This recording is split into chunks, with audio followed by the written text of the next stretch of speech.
Bonjour, c'est Thibault Lambert et vous écoutez Code Source, le podcast d'actualité du Parisien. Le groupe français Urgo, un gros fabricant de pansements et de produits pour les mains et les pieds, a écopé d'une lourde amende en janvier 2023 pour avoir proposé aux gérants de pharmacie qui commandaient cette marque des cadeaux en nature, parfois des objets de luxe, alors que cette pratique est interdite par la loi. Ce scandale a refait surface en décembre dernier après la nomination comme ministre de la Santé d'une ancienne pharmacienne de profession, elle-même accusée d'avoir reçu plus de 20 000 euros de cadeaux sur plusieurs années.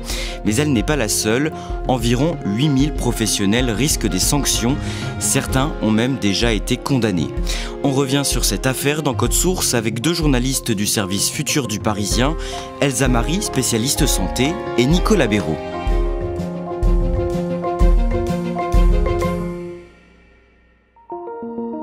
Elsa Marie, tout commence fin 2023, le mercredi 20 décembre. Olivier Véran, qui est alors le porte-parole du gouvernement, annonce, après un conseil des ministres, la nomination d'une nouvelle ministre de la Santé.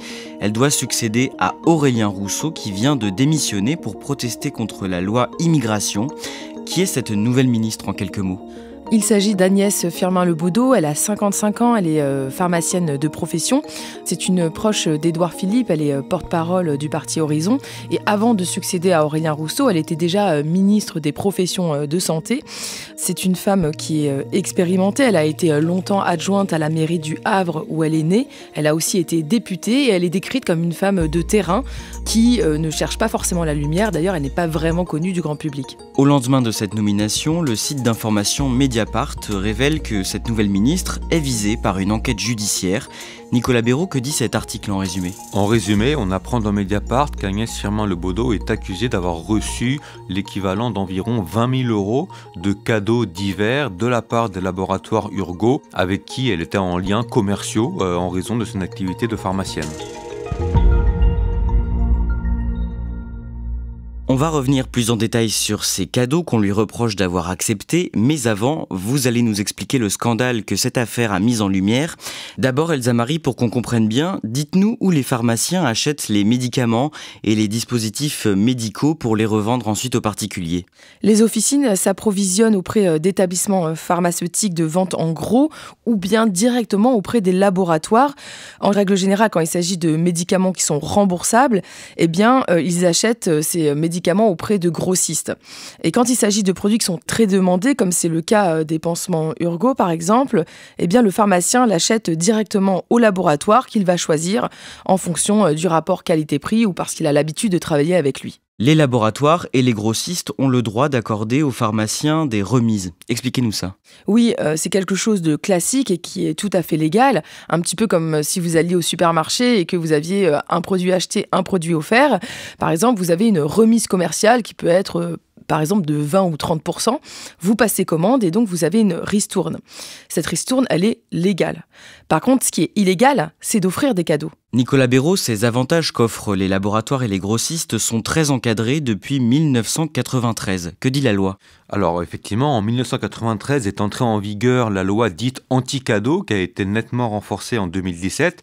Ce que prévoit la législation aujourd'hui, c'est qu'il interdit pour un pharmacien, mais aussi pour un médecin ou n'importe quel professionnel de santé, de recevoir sans rien payer des objets, donc des cadeaux de la part d'un groupe pharmaceutique. Comme toute règle, elle a des exceptions. On peut les diviser en deux types. La première, c'est si les cadeaux, les objets sont de valeur dite négligeable. Alors, il n'y a pas de somme inscrite noir sur blanc dans la loi, mais un stylo, par exemple, ça peut passer.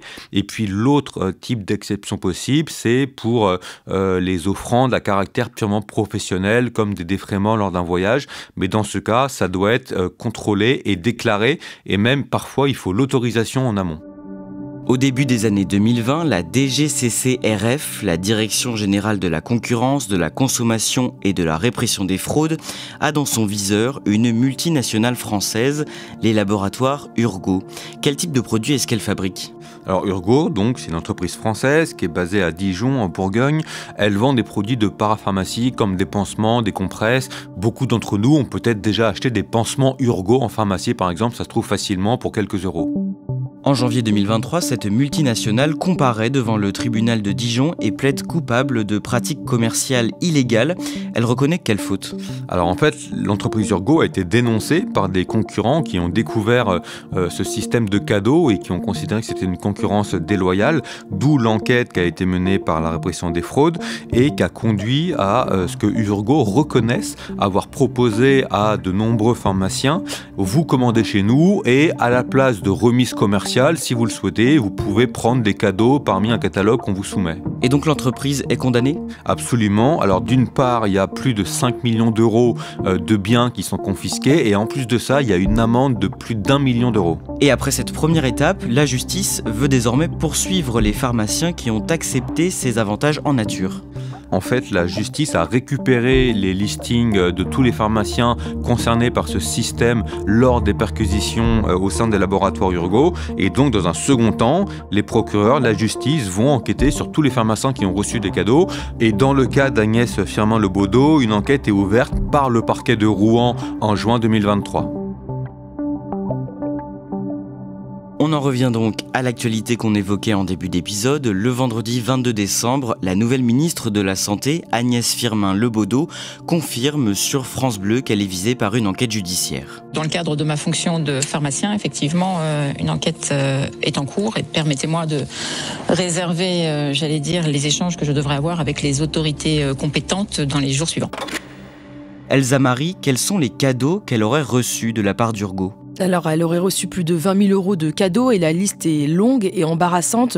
On parle par exemple de 36 bouteilles de Bordeaux pour plus de 1 000 euros, de 42 bouteilles de champagne, de 10 Magnum, environ pour 1 500 euros, mais aussi des téléviseurs Samsung, 3 iPhones, 3 coffrets week-end relais et château pour environ 2 200 euros, 4 montres.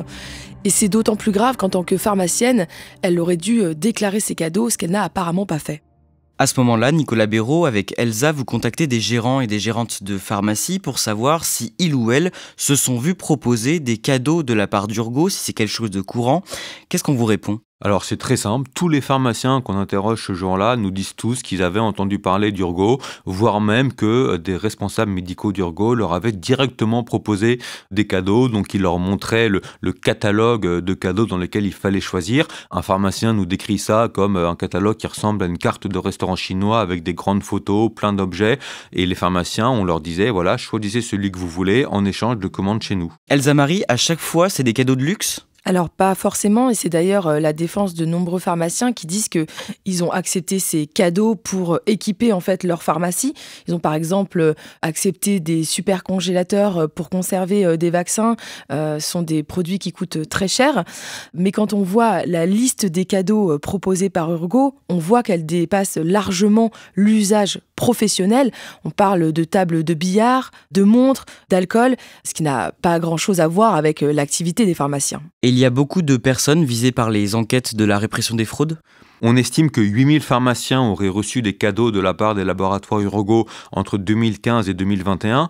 Pour se rendre compte, 8000 pharmaciens, c'est énorme parce que ça représente près d'un tiers des officines en France. Après, évidemment, tous n'ont pas reçu le même type et pour le même montant de cadeaux. Certains, c'est quelques centaines d'euros, mais d'autres, comme Agnès Firmin-Lebaudot, c'est plutôt plusieurs milliers, voire plusieurs dizaines de milliers d'euros. Au début du mois de janvier, vous entrez en contact avec un pharmacien qui accepte de témoigner pour la première fois à visage découvert. Il a reçu des cadeaux de la part d'Urgo pendant des années et il a finalement été condamné pour cela en novembre dernier. Qui est cet homme ? Il s'appelle Marc Alandry, il a 53 ans, il est pharmacien depuis 5 générations dans le village de Couisard, dans l'Aude, et ce n'est pas n'importe qui puisqu'il est aussi vice-président de l'association des pharmacies rurales. Comment il vous raconte avoir été approché par Urgo au départ ? Alors il nous dit que déjà sa famille travaille depuis 2 générations avec Urgo. Le commercial qui vient régulièrement dans son officine, il le connaît très bien, il a confiance en lui, c'est même un ami, dit-il, depuis 10 ans. Et un jour, alors qu'il vient de passer commande et qu'il se trouve avec le commercial dans son officine, celui-ci lui dit « Tu sais que tu peux avoir des points à la place de ta remise commerciale. » Et il lui explique alors que soit il fait comme d'habitude et il encaisse sa remise remise commerciale de moins 20 ou moins 30% par exemple sur sa commande, ou alors il renonce à cette remise, mais en échange, il peut avoir un cadeau. À ce moment-là, Marc-Alandry lui demande si c'est légal et il lui assure que oui, et il lui montre alors un catalogue avec plusieurs photos d'objets. Et donc ce pharmacien accepte les cadeaux ? Oui, d'abord il accepte un aspirateur Dyson, puis un fauteuil ergonomique pour, dit-il, une de ses employées qui a des problèmes de santé et qui ne peut pas rester trop longtemps debout au comptoir. Il accepte aussi un téléphone portable à usage professionnel et, dit-il, un magnifique présentoir design qu'il installe dans sa pharmacie. Il choisit également un réfrigérateur pour conserver les vaccins, sauf que comme c'est un produit qui coûte très cher, il le reconnaît et nous dit qu'il a sciemment commandé plus de produits Urgo pour accumuler plus de points et donc pour obtenir ce réfrigérateur. Mais ensuite, il vous raconte qu'il a fini par accepter des cadeaux pour son usage personnel. Alors, je lui pose la question et c'est là qu'il me dit « Oui, j'ai fauté 2 fois ». En 2018, il a commandé 2 montres de luxe, l'une pour les 20 ans de son fils en 2018, d'une valeur de 3 500 € environ dans le commerce, et une autre montre un peu plus tard pour sa femme. Il voulait, dit-il, marquer le coup pour leur anniversaire de mariage. Est-ce qu'à un moment, il s'est rendu compte qu'il faisait sans doute quelque chose d'illégal ? Oui, en 2022, son commercial change de secteur et s'évapore du jour au lendemain. Et là, il me dit qu'il commence à se poser des questions parce que c'est quand même bizarre qu'il disparaisse comme ça. C'est assez étrange. Surtout que la commerciale qui lui succède lui explique d'emblée que la politique de la maison a changé et que les catalogues, c'est fini. Ce que ne sait pas Marc-Alandry, c'est qu'à ce moment-là, Urgo est déjà rattrapé par la justice. Au mois d'août 2023, ce pharmacien, Marc-Alandry, se rend à une convocation dans les locaux de la répression des fraudes à Carcassonne. Comment ça se passe ? Il est auditionné pendant plus de 4h30 par 2 inspecteurs qui lui montrent toute la liste des cadeaux qu'il a acceptés. Il y en a pour plus de 14 000 €. Mais dans la liste, il y a certains produits que Marc-Alandry n'a pas commandés. En tout cas, c'est ce qu'il nous dit, comme du champagne, tout simplement parce qu'il ne boit pas d'alcool, ou un téléphone portable qui n'est pas à lui. Il dit alors aux inspecteurs, essayez d'appeler ce numéro, vous verrez que ce n'est pas mon téléphone. C'est ce que font les inspecteurs. Et quand ils composent le numéro, ils tombent sur l'ancien commercial de Marc-Alandry. Et Marc-Alandry nous dit qu'il se rend compte alors que finalement son ami a utilisé ses points dans son dos pour se faire plaisir. Il plaide finalement coupable devant le tribunal judiciaire de Carcassonne qui le condamne en novembre à payer une amende de 17 500 €. Elsa Marie, aujourd'hui, il a des remords, ce pharmacien ? Oui, il me répète sans arrêt durant l'interview qu'il s'est fait avoir, qu'il avait demandé plein de fois au commercial si cette pratique était légale, qu'il lui avait assuré que c'était bien le cas. Et il se sent bête d'avoir accepté ces montres, évidemment, il regrette. Mais ce qui le détruit, c'est la phrase finalement qu'aurait prononcée la juge, qui lui aurait dit qu'il ne méritait pas de faire ce métier. Et pour Marc-Alandry, c'est vraiment quelque chose de très difficile à vivre, puisqu'il est pharmacien, on l'a dit, depuis très longtemps, mais il est aussi sapeur-pompier depuis plus de 25 ans et il est devenu commandant en chef. Et il me répète qu'il a passé sa vie au service des autres et qu'il ne peut pas supporter d'être traité comme un criminel. Et il vit effectivement cette petite phrase qui résonne en lui comme une profonde injustice. Nicolas Béraud, vous l'avez dit, environ 8000 pharmaciens ont été épinglés pour avoir accepté ces avantages en nature de la part d'Urgo. Est-ce qu'il est crédible qu'aucun d'entre eux ne savait que c'était illégal ? En tout cas, tous les pharmaciens qui nous en parlent nous disent que les responsables, les délégués médicaux d'Urgo qui leur présentaient le catalogue ne leur laissaient jamais entendre que ça pouvait être illégal. Donc ça irait plutôt dans le sens du « oui, les pharmaciens ne savaient pas que c'était interdit par la loi ». Cela étant, lorsqu'un pharmacien se met à accepter des montres de luxe ou des bouteilles de champagne, comme en plus les responsables d'Urgo repartaient toujours avec le catalogue, ils refusaient de le laisser entre les mains des pharmaciens, on peut quand même supposer que certains d'entre eux ont fini par se dire qu'il y avait peut-être quelque chose qui était hors des clous dans le fait de recevoir ce genre de cadeau. Et qu'en pensent les représentants des pharmaciens, les responsables syndicaux par exemple ? Par exemple, la Fédération des syndicats pharmaceutiques de France, elle recommande à tous les pharmaciens qui ont accepté des cadeaux et qui lui demandent conseil de reconnaître les faits, de plaider coupable et de se prendre un avocat. Donc l'air de dire qu'ils savaient quand même peut-être qu'il y avait quelque chose de pas clair. Début janvier, la ministre de la Santé Agnès Firmin-Le Bodo a été entendue à son tour par les agents de la répression des fraudes. Et le jeudi 11 janvier, le gouvernement du nouveau Premier ministre, Gabriel Attal, est annoncé. Agnès Firmin-Le-Bodo, fragilisée par toute cette affaire, n'est pas reconduite à son poste. Elle aura passé 21 jours à la tête du ministère de la Santé. Qu'est-ce qu'elle risque au plan pénal ? Alors en théorie, transgresser la loi anti-cadeau peut valoir jusqu'à 1 an de prison et 75 000 € d'amende au maximum pour un professionnel de santé. Agnès Firmin-Le-Bodo, sur le papier, elle fait partie des professionnels et des pharmaciens qui risquent le plus d'être condamnés, mais qui risquent aussi d'être le plus lourdement condamnés, parce qu'elle fait partie de ceux qui ont reçu le plus de cadeaux pour l'équivalent d'environ 20 000 €, alors que pour certains pharmaciens, c'est uniquement, entre guillemets, quelques centaines d'euros. Si jamais elle est lourdement condamnée, est-ce qu'elle aura toujours le droit d'exercer ? Alors en tout cas, l'Ordre des pharmaciens se veut intransigeant sur cette question. Sa présidente nous dit qu'elle condamne fortement ce genre de pratique, d'avoir reçu des cadeaux. Donc on peut imaginer qu'en cas de condamnation, il pourrait aussi y avoir une radiation de la part de l'Ordre des pharmaciens, mais on n'en est pas là du tout, et peut-être aussi qu'il pourrait y avoir une sanction plus légère, comme un blâme par exemple. Elsa Marie, est-ce qu'il existe d'autres métiers dans le secteur de la santé en proie à ces pratiques illégales ? Alors oui, ce qu'on a découvert, c'est que ce système des cadeaux dépassait largement le cadre d'Urgo et largement aussi les pharmaciens.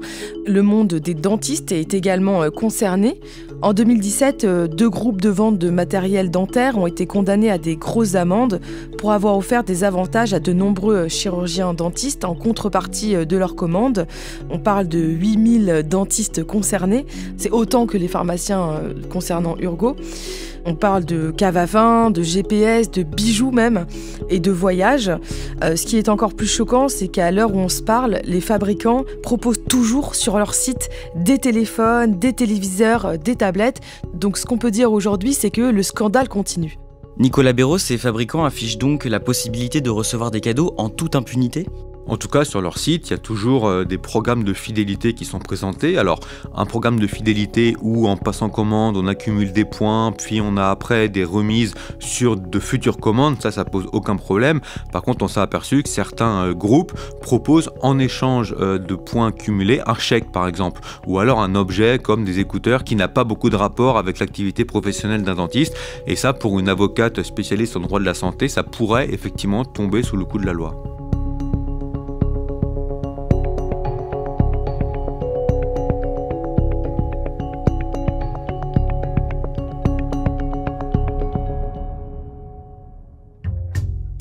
Merci à Elsa Marie et Nicolas Béraud. Code Source, c'est l'actualité racontée par la rédaction du Parisien chaque soir du lundi au vendredi. Cet épisode a été produit par Barbara Gouy et Raphaël Pueyo. Réalisation Julien Moncouquiol. N'oubliez pas de vous abonner sur votre plateforme d'écoute préférée, de nous laisser des petites étoiles. Ça nous aide beaucoup à faire connaître ce podcast. Partagez-nous vos avis, vos idées à cette adresse codesource@leparisien.fr. Et puis si vous aimez les faits divers, ne ratez pas notre podcast Crime Story, une nouvelle affaire criminelle à retrouver chaque samedi.